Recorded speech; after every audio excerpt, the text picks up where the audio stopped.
good morning, good afternoon, good evening. We are with Lisa Durden and we are doing our weekly check-in. What up, girl? How you doing? Hey, girl. I know it's been a long week for you. It's been a long week for me too, as well. The energy of the country and the world is intense. People be tripping. You know what I'm saying? Yes. But I must start and say, Happy Juneteenth! Happy Juneteenth to ya. Hey. Happy Juneteenth to ya. Happy Juneteenth. Happy Juneteenth to ya. And no, Donald Trump, you did not make Juneteenth popular. And you said nobody knows about it. Well, who's nobody? White people? Because black people, somebody, and we've been new. Bye. Exactly. Felicia. Bye, bunker bitch. Hashtag bunker bitch. You know, I'm still using that. I'm still using that. I can use it. I can come to pumpkin face. Okay. I can use bunker bitch. Hashtag bunker bitch. Yes. Hashtag bunker bitch. Yes, Donald Trump, you are so irrelevant. Everything is moving so quickly. Last year, Juneteenth, in the United States, they were doing the HR 40 bill talking about reparations. And now this year, there is a push by Senators Kamala Harris and Cory Booker in order to make Juneteenth a national holiday.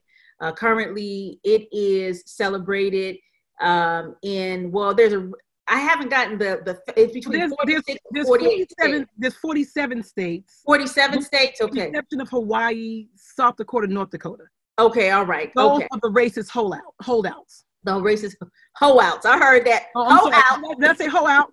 I'm sorry. I meant holdouts. Yes. Yes.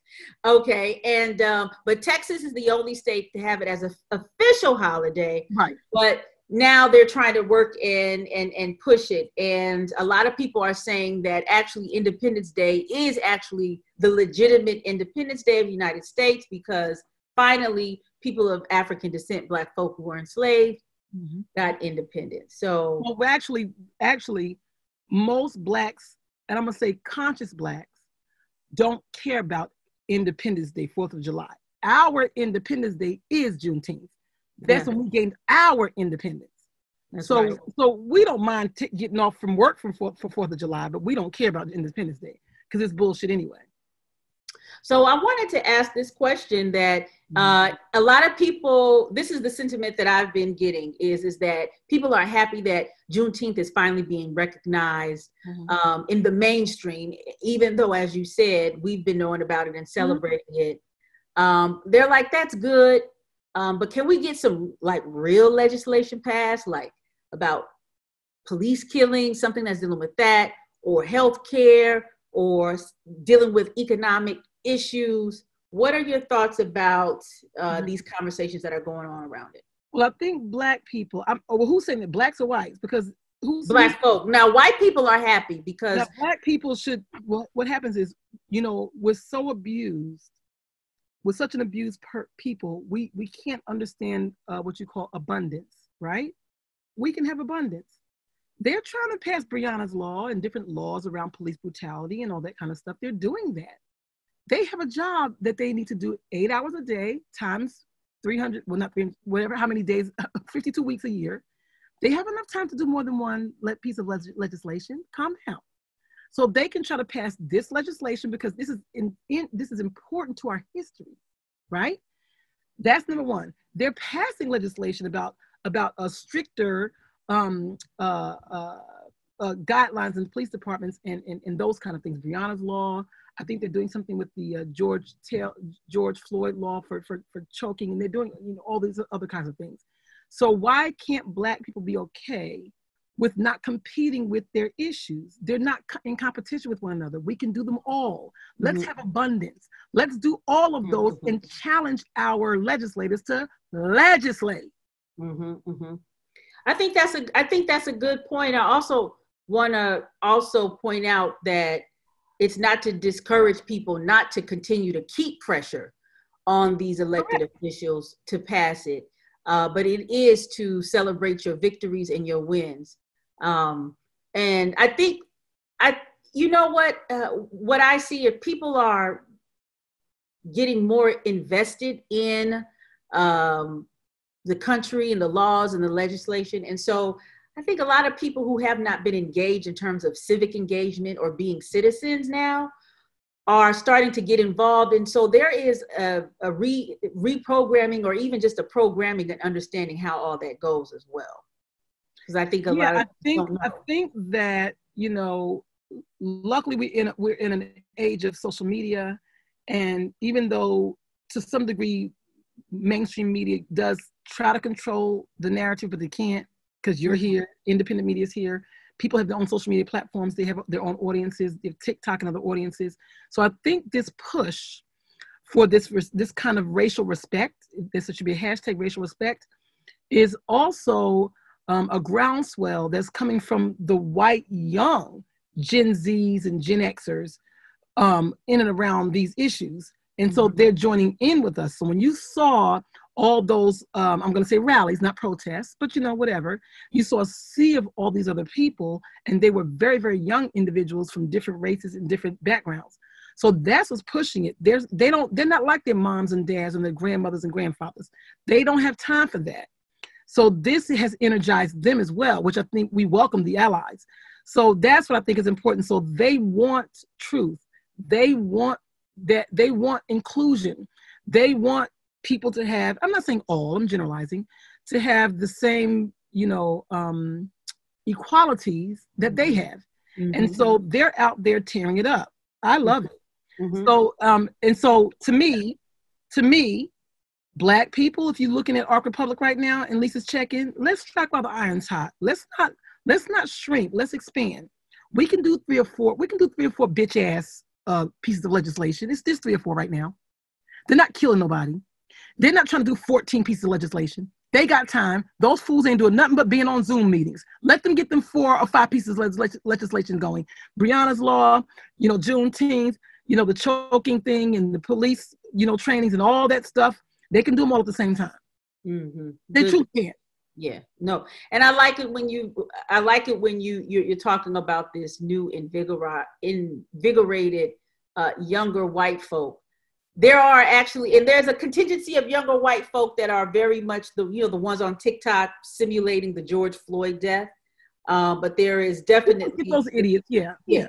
There's definitely a push, and I wanted to bring that out because, you know, a lot of people think that Juneteenth was just a day people singing and dancing and eating barbecue, which is, you know, it has historically been some of the activity, but a lot of the activity has been protest.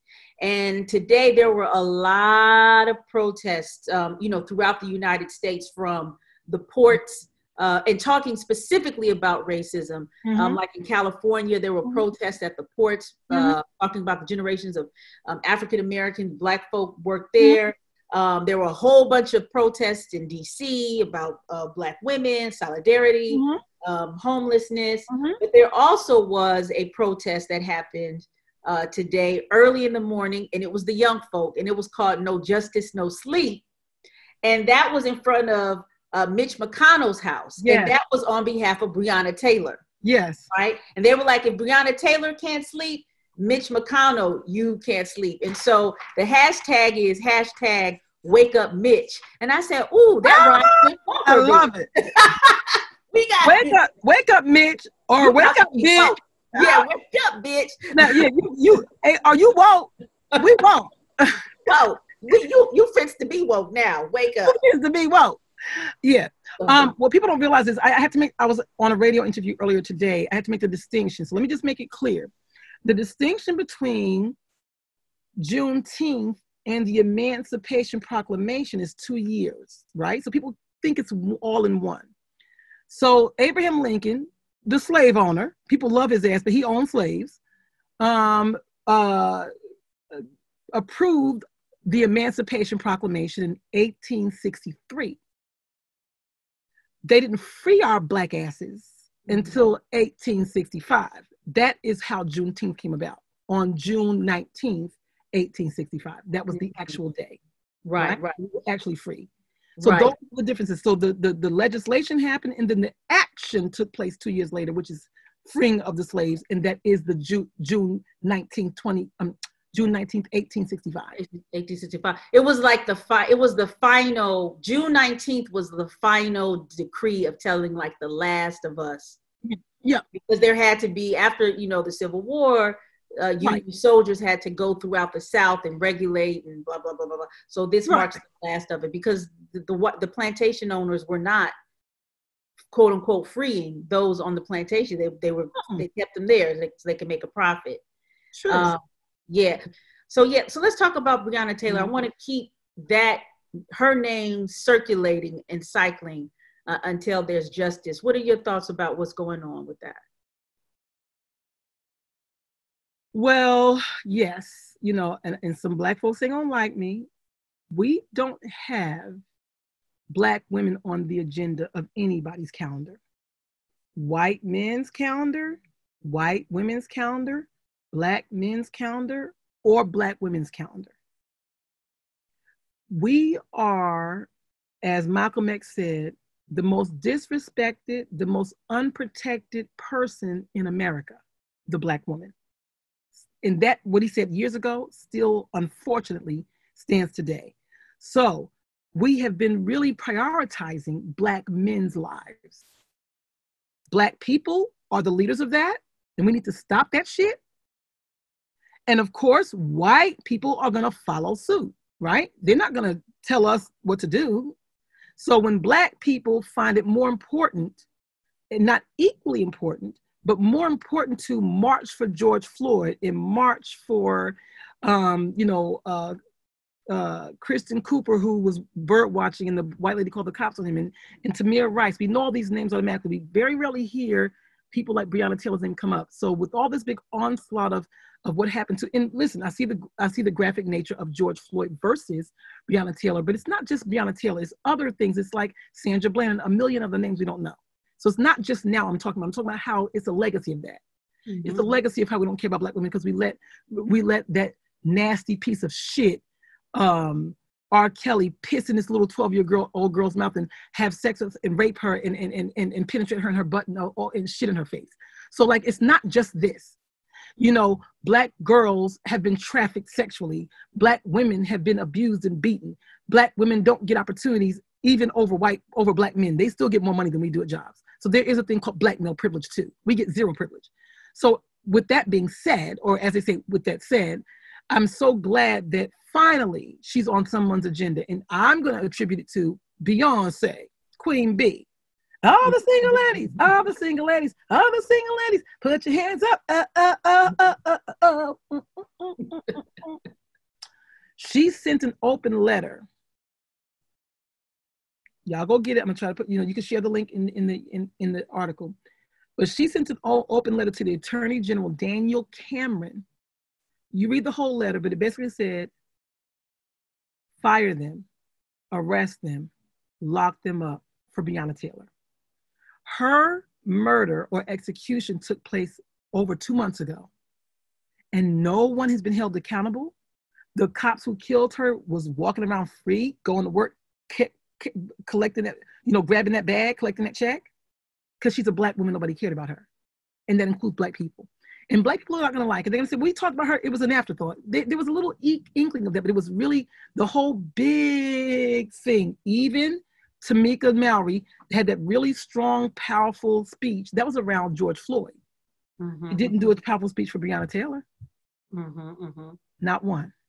And I heard her, she was on, I forgot what she was on, but she was talking and saying that she was traveling from Kentucky because she had just spoken to Breonna Taylor's family when the George Floyd incident happened. Mm-hmm. And so the energy shifted. I'm saying the energy shifted. But again, no, you're right. Well, that's exactly making my point. How did you lose focus on the Black woman? Right. And I wanted even if she had done that speech, and both those names were equal in your mouth along the way, Breonna Taylor and George Floyd, just fire the police, lock up the police, lock up all the police everywhere. Then I would have no problem with that. But you said it shifted. That's a problem. Right. No, but the reason why I was saying that is because So George Floyd, you have the at least 4 of the 6 officers that were there charges have been filed against them. So now it's like, okay, let's get back to Breonna Taylor. But what happens? What is this? The Rayshard Brooks, the guy who gets shot in the back in Atlanta at the Wendy's. And so now people are talking about Rayshard Brooks. So people are like, well, wait a minute, what about Breonna Taylor? Like, you know what I'm saying? And this is, I've been in a lot of discussion about this, because one of the things that people have been saying is, we don't have time to be divisive. We need to stick together. We need to deal with this issue, and we need to move forward.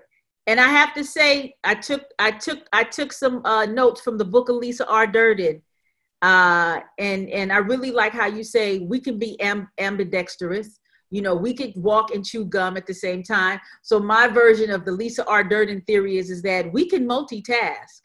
We can most certainly do these things at the same time, and we most certainly can have these really needed discussions in the Black community, because every time this issue comes, all these movements, if you look at all these movements, and the Black women have said, well, what about us? Oh, no, see, this is not the time. But when whatever it is comes to some type of reconciliation, people get money, it's usually the men. People get power, it's usually the men.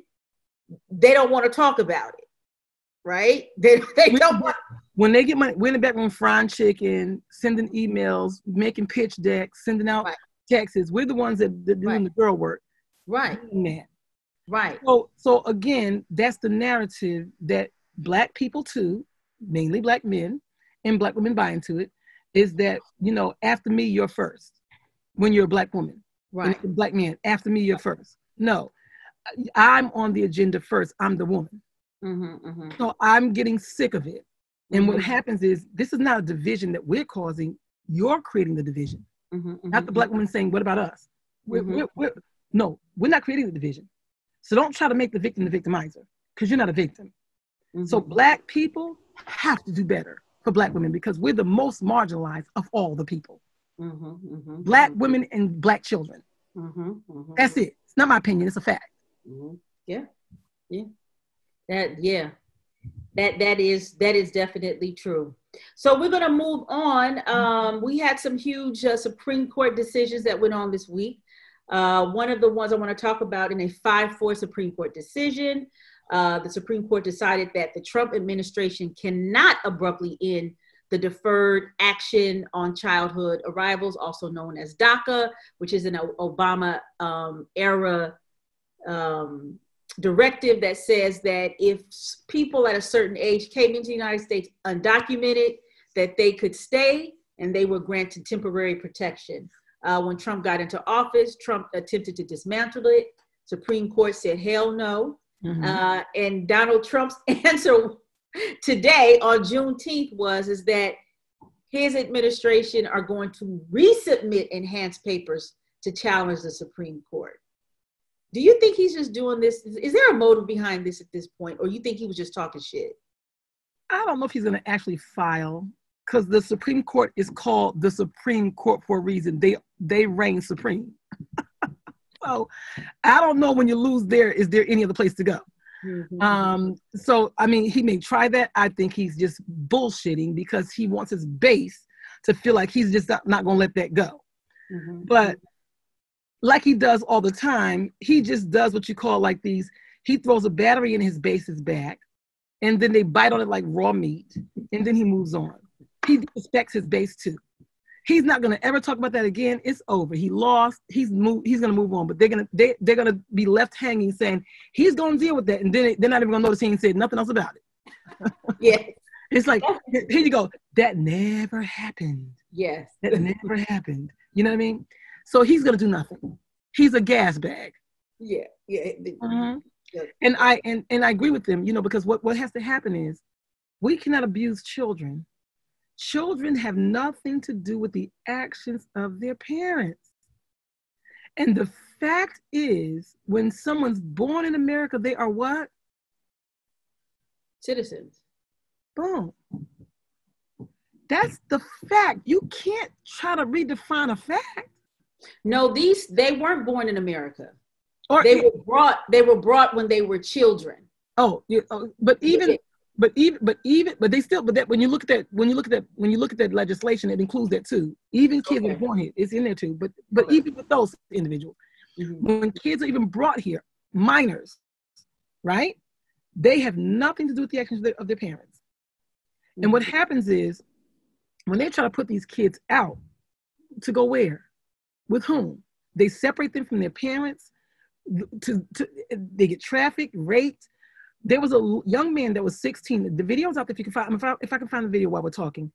This is like about the middle part of 2019. He was in one of those cages. He had the flu. 16-year-old down with the flu. Mm-hmm. Well, yeah, if you're not getting medical care. Right. So he was in one of those whatever. And they just had a video. I guess there was video in the place. He was toppling over. He had the flu. He was falling down. He was weak, and he died of the flu. Mm-hmm. A 16-year-old dying of the flu? That doesn't happen. That's because you were not getting any medical care. Right, right. So this is unheard of, that we are okay with abuse of children in one vein, but a parent who beats their children with a belt will get locked up because it's abuse in another vein, which I agree, they both are abuses. So it's interesting how the government takes off the rules and they relax the laws when they're committing them. But when average citizens are committing them, all of a sudden now you want to put people in jail. Huh? So I'm glad the Supreme Court had good damn sense. And what's so funny is you got all those judges up there, and most of them are not liberal, and they still voted against your stupid ass. Exactly. You tried to stack the deck and you still lost, you fool. Yeah, the heat is on. The heat is on because there was another Supreme Court decision that was made this week, and that was based on workplace protections for those who identify as LGBTQ. And that was passed, and that is legislation that says that if you are discriminated against as a result of your sexual identity or your gender identity, or how you identify in terms of your sexual orientation, that you can sue now for discrimination. Yes. So this is another historic case that has been passed, Supreme Court decision. Yes. Yes. And I'm going to take it another different place, because I'm Black, and, I have to call us out sometimes. There's been this argument in the Black community that, civil rights for Blacks is not the same thing as gay rights. It's different. It's the same thing. A civil right is a right of a person, not a gender, not a sexual orientation. It's a human being. So it's the same fight that we fought for Black folks back when Martin Luther King and the marches and the whatever. So this is a civil rights issue, and they deserve civil rights too.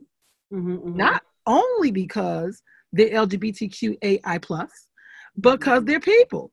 So I love it, but I wish it was more expansive, because it's only about when it's happening in the workplace. So at least it's a start.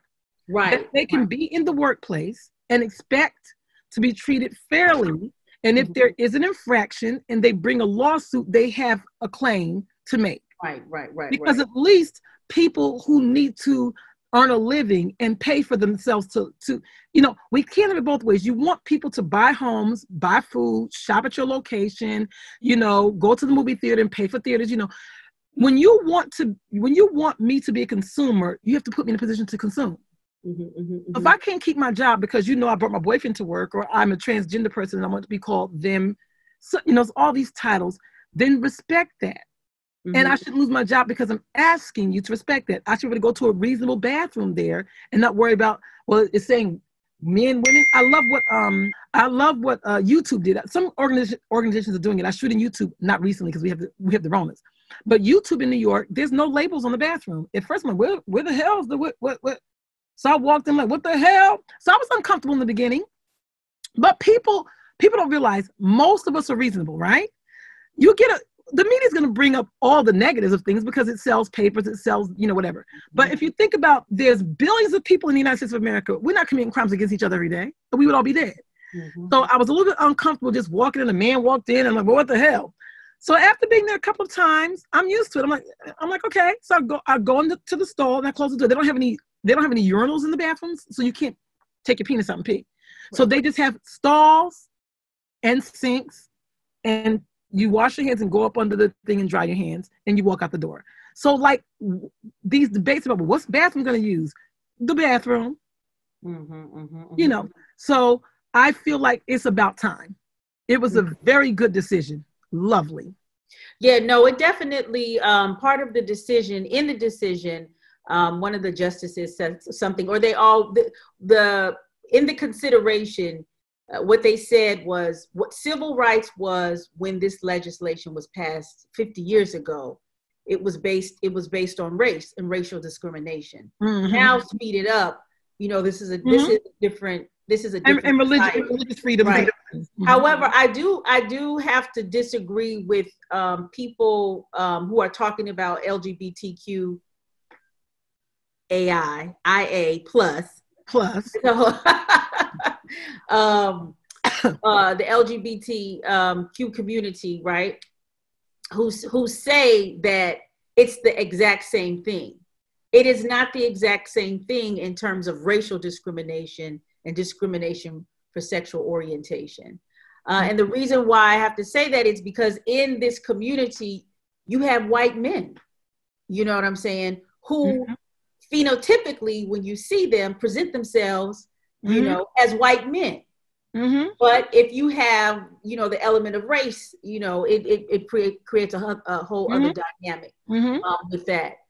But this is some historic legislation, but I want to talk about some gossip that I done heard. That's my southernness.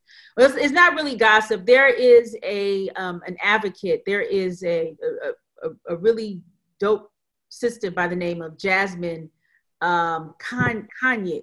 Let me see if I say her name right. But anyway, she's a journalist, and let me make sure I don't know if I'm saying her name right, but Jasmine Kanick, but she's based out of Los Angeles. She's a writer. She's also an activist in the LGBTQ community. And she put out a taping of a meeting that took place between the white LGBTQ community and the Black LGBT community prior to this historic march that happened last weekend in West Hollywood.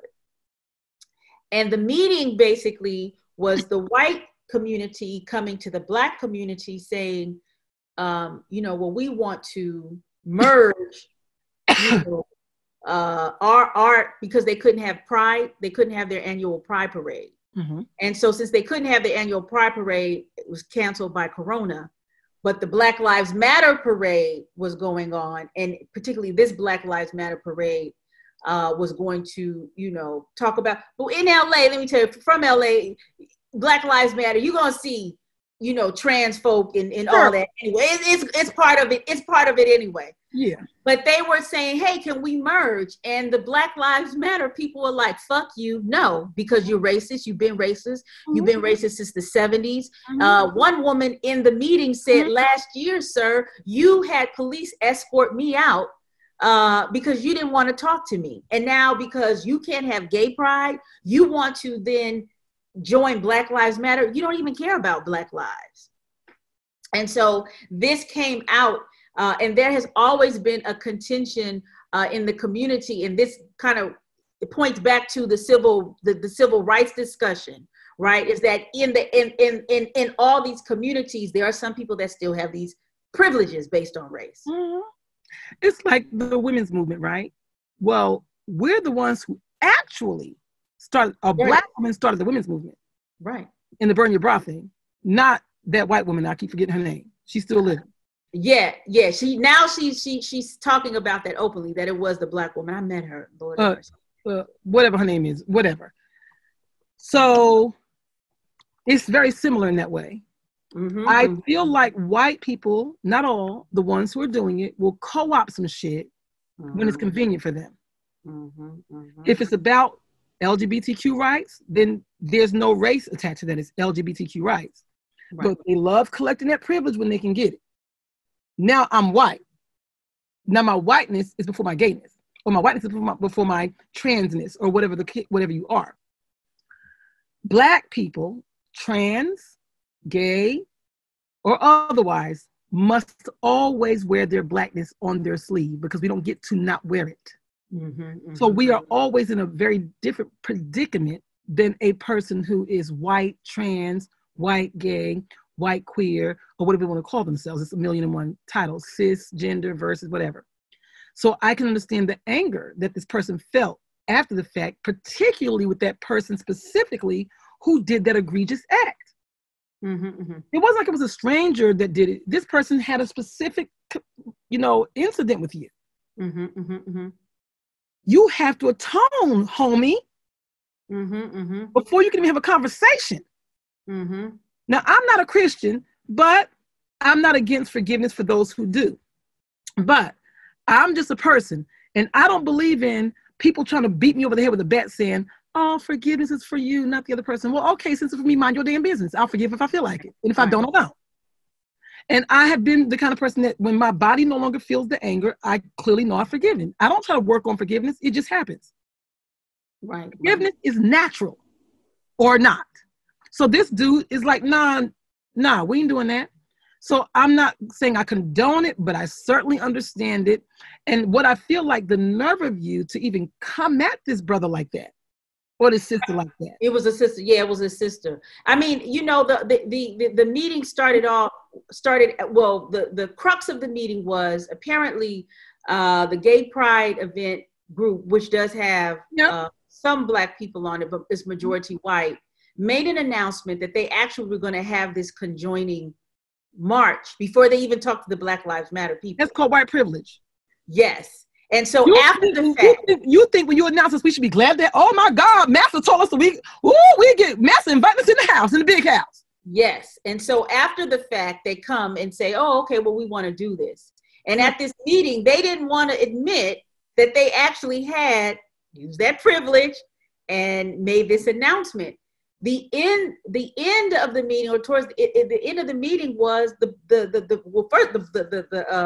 Black contingency were like, well, if you really care about, Black trans people and queer people, why don't you bring that protest to Compton? Until you bring it to Compton, see, you can do all this in West Compton.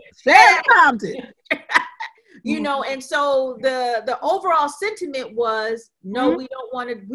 You have never ever have extended your hand to the Black LGBT community, but now you want to. No, we don't trust it. And some boots on the ground who attended, several people who attended that particular protest said that, and these are all people who identify, in the LGBT community, were absolutely upset because they said, well, we were talking about, Black Lives Matter, Black Queer Lives Matter, all of that. They said that particularly white gay men would come and disrupt and like run right through them walking, or they would be chanting and somebody would blast rock music when they're talking about. So there were all these like very contentious things. Very interesting microaggressions. Yeah, I don't even know if that's microaggressions. That's just macroaggressions, right? Yeah. So I thought that was interesting. No, yeah. Well, that's the same argument we had when Black women versus white women. Now, when it's convenient, you want to try to say kumbaya, kumbaya, kumbaya. When you wanted to do that big thing down in D.C. after the president got elected, and you had this women's march. Now you want to say it's all of us, but you ain't been including us. Luckily, Tamika Mallory was a part of the founding of that. We tried to get rid of her when she was standing by Farrakhan. They love to call Farrakhan. So when she was standing behind Farrakhan, so which is Farrakhan. So in other words, she was disposable to them. Because of she was able to galvanize their base, because Black women vote. Black women is a base. So once she got the base, she was disposable. And honey, let me tell you something. If you could see that interview on The View, when her and that other white counterpart was there, and she was just Yeah, I think I saw it. I think I saw it. White people from the Women's March. Yeah, yeah. She said, no, I'm not. She said, no, I'm not stepping down. It was good. She was denouncing. We denounced Farrakhan because he's an anti-Semite, and Tamika Mal just kind of looked straight. Not, girl. So it's the same thing. So white people have always shown. Not all the ones, don't get all bent out of shape, white folks. If the shoe fits, wear it. If it don't apply, let it fly. Right. White folks always, dealt with things when it was convenient for them. Right. And we call them the white tears. Right. Right. And I think that's one of the concerns in me talking about organizers and people who have been in the protests. And surprisingly, I think I said this last week, surprisingly, when I talked to, with the exception of one guy, when they talked about it and they talked about the organizing and them being inclusive, they're like, we don't have any problem with that. What we do have a problem with is we're getting like these white people coming in and telling us what they think we should do and what direction we need to go and so on and so forth. And they're kind of saying, like, I've heard these two kind of like strains. Well, because I'm an outsider looking in, I think that I have like the best viewpoint because I'm emotionally detached. And they're like, and that's probably the problem, is that you are emotionally detached. And then it's also an insult. You call me emotional, like I can't think. Exactly. Oh, yeah, yes. Sideways insult. Yes. And then the other thing, or the other strain of thought that they've been getting in terms of inserting themselves is this idea of, I came out and I'm riding for you and I'm protesting for you. So, I feel like my voice should be, included and have some kind of weight in how this goes. So it has been a very interesting things I've been hearing about in the field with the protests, but the protests still go on. And I've heard some really good things on these protests too. Yeah. Okay. But he got the female canceled that fool in that argument. You're canceled. So last thing is, I have a question. Where is Joe Biden? Girl, Sleepy Joe. He's sleeping. Let me tell you something. I have had not many, but a handful of debates online. Sometimes I'll go through the news feed and I might comment on somebody's page, but as you know, my page is popping. I don't have time to comment on people's pages. But once in a while, something may provoke me to comment. So I've had a couple of comments. I put a couple of comments out there in the Joe Biden discussion. First of all, I'm not voting for Joe Biden. I'm not going to tell Black people what to do because I believe your vote belongs to you. Don't look at me like a monster because I just told your ass I'm not voting for Joe Biden. Now, I gave Joe Biden a chance when he did other things from before. I let you slide because you were the VP of the Black man. Since he said he wants you as the running mate, I vote for the team. I took one for the team. And for the record, when Obama announced that, everybody was like, huh? What? So I took one for the team for the reasons I took one for the team. Now you have another chance. You still won't divorce yourself from the shit you did. You won't apologize for the prison industrial complex. You got a chance to be on The View and other outlets to apologize directly to what you did to, what's her name?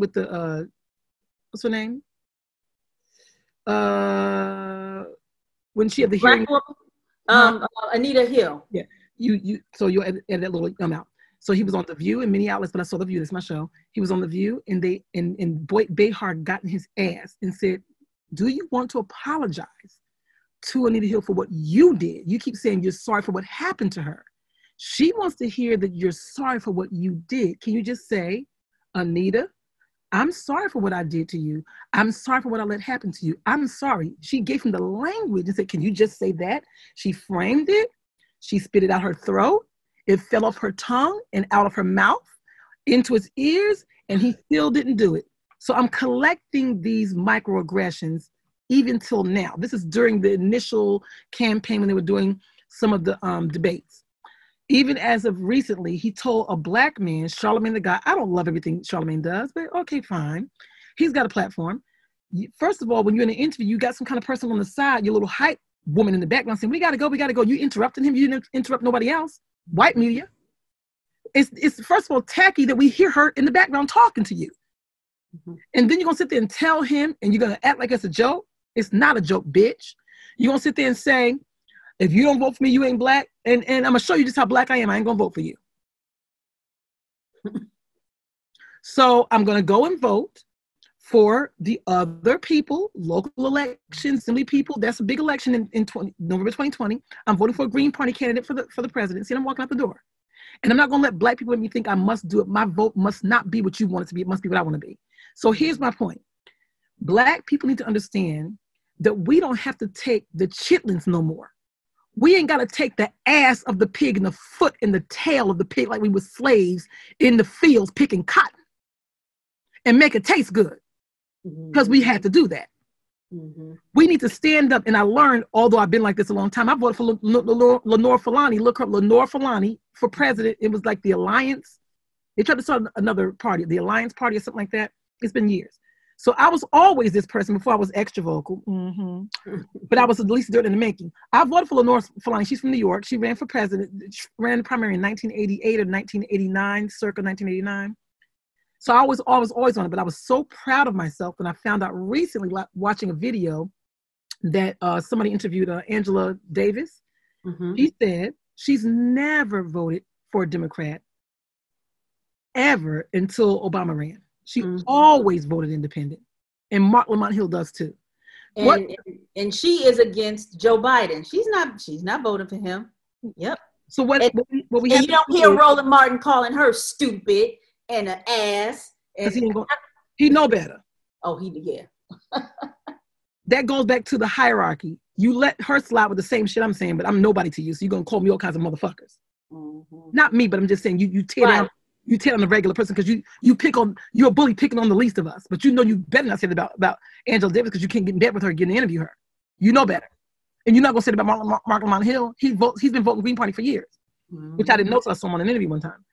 So I've always been in line with these geniuses. I guess I'm a genius. So here's my thing. If we continue to say we only have two parties, we'll only have two parties. We have more than two parties.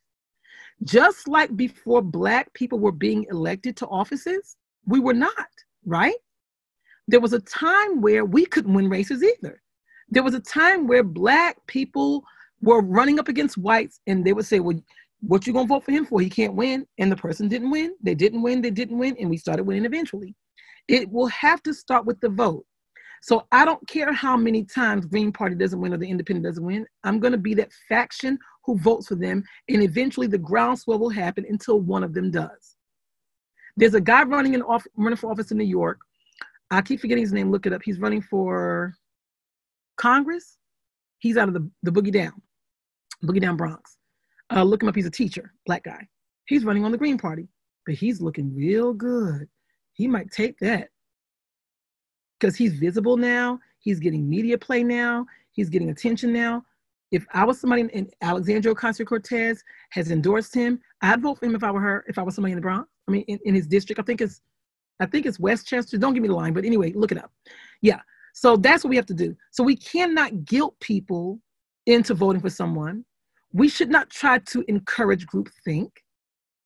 And we certainly can't override the Constitution that says my vote is my damn business. The last time I checked, voting was not a team sport. Did you know, is it a team sport? Or do you go behind the curtain by yourself? Oh, okay. I'm not voting for Joe Biden, Black people. I'm not, hear me again, Black people, I will not give that rapist my vote. I'm an independent, and I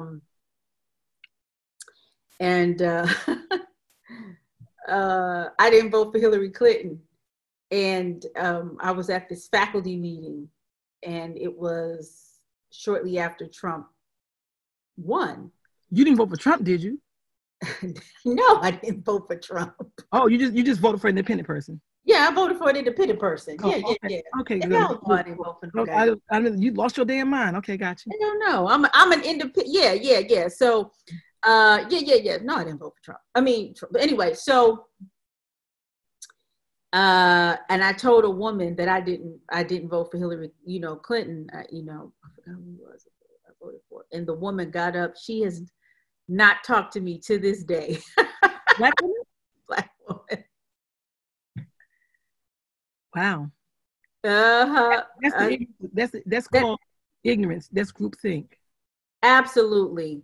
Because even with this, although I don't have any friends who voted for Trump, even if I had a friend, I'm sure I wouldn't have many, who voted for Trump, here's what would have happened in that relationship. Initially, I would have been like, you voted for Trump, bitch? That would be my question.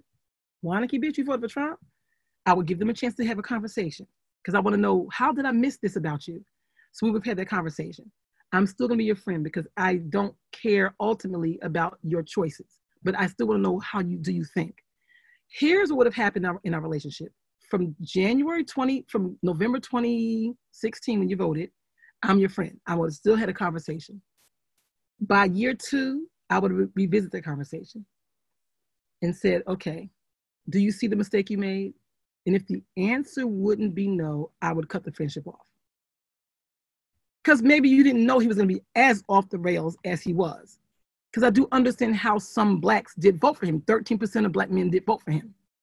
Because some of the things that he said he would do, they felt good. Like, military, he's gonna make sure we're safe in the country. I mean, people had whatever they get off on, he pressed their buttons.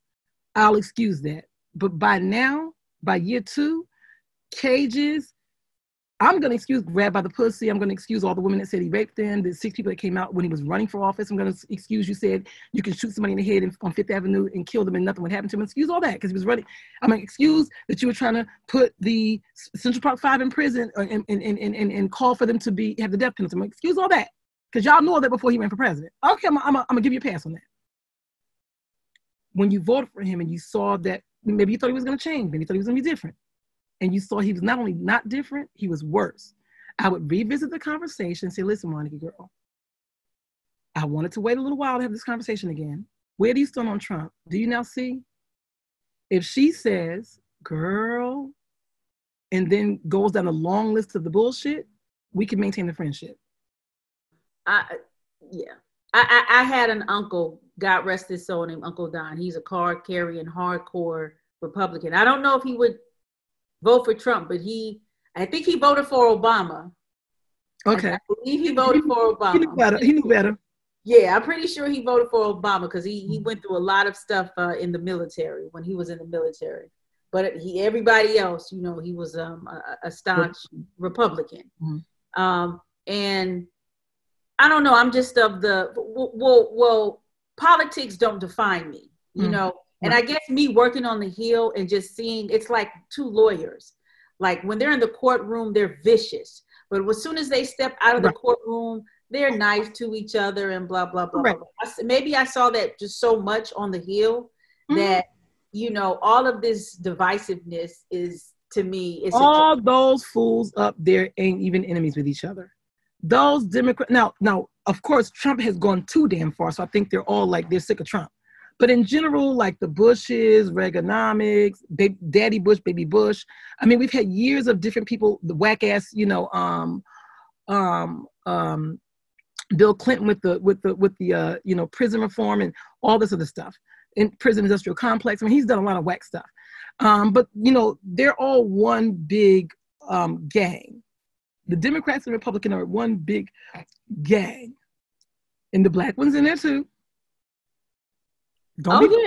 All skin folk ain't kinfolk. They are not your kinfolk. Oh, yes. There's a film out called All Skin Folk Ain't Kinfolk by Angela Tucker. Check it out. It's very good. It's an all archival film done by a very good director, Angela Tucker. It's called All Skin Folk Ain't Kinfolk. It's about the run between 2 Black women for, I forgot what office in New Orleans. Mayor of New Orleans. And how they're battling each other. Mm-hmm. Is this the recent one, the recent mayor of New Orleans? Mm-hmm. The recent reign. Okay. So, final thoughts for this week in the weekly wrap up. Any final thoughts you would like to mention? Well, we've pretty much covered it all. I would just say stay plugged in for the check-ins, because we want to keep you abreast of things as independent media should. You ain't going to get this nowhere, because all those other outlets, CNN, MSNBC, WABC, CBS, all those outlets going to have the same bites. They don't have no real journalism anymore, but we're here at Arc Republic. We popping. Thank you so much, Lisa. I appreciate speaking with you. Okay, so I look for the clip. Yeah.